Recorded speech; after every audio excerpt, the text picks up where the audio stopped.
What is up from workout and bodyweight exercise fans? It's Monday. Thought of doing a daily vlog, and what I wanted to talk about was loneliness and being happy and learning to appreciate solitude. So these days I haven't been able to wear my prosthesis. I have a nasty wound on my leg.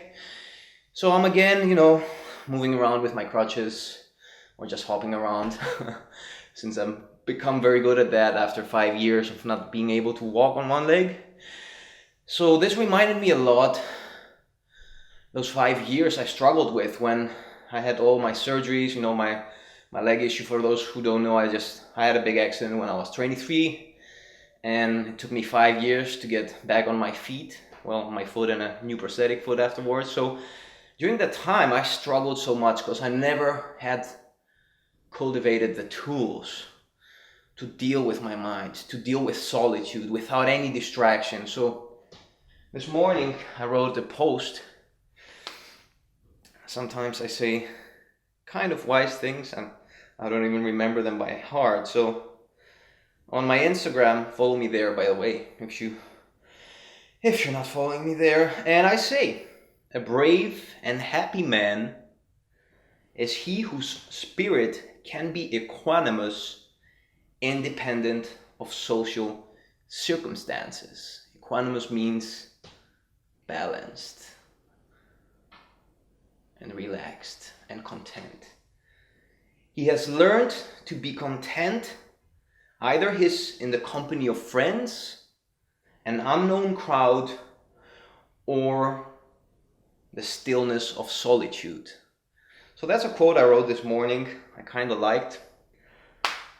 And what I basically mean, something I've been practicing a lot these last weeks after my meditation retreat.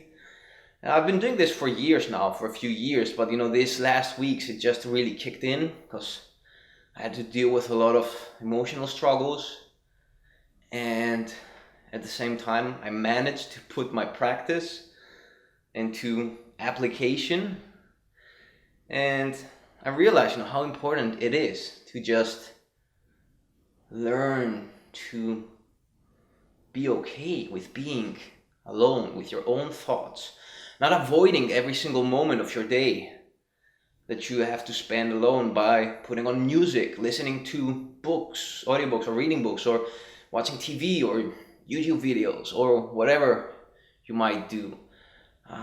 Try to seize these moments of solitude, of inactivity, of doing nothing, and just try to learn to get a little bit comfortable with yourself. Learn to sit with yourself instead of avoiding yourself.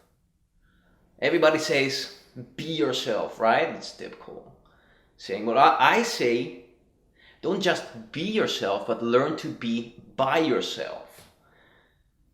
So this can be overwhelming if you haven't never done it. So you can start with little sets of a few minutes. Build it up, like strength training. Strength training principles apply anywhere in life. You can get strong at any kind of emotional issue if you build it up slowly. So again, back to my quote, it's important to not just depend. Your happiness shouldn't just depend on social circumstances, being with other people that make you happy. You should also be happy when you're with yourself, by yourself. You should learn to be your best friend in those kinds of times. So those were my tips for today. A little bit of a more spiritual video. I haven't done that in a while. I hope you like these. And until next time, keep on training.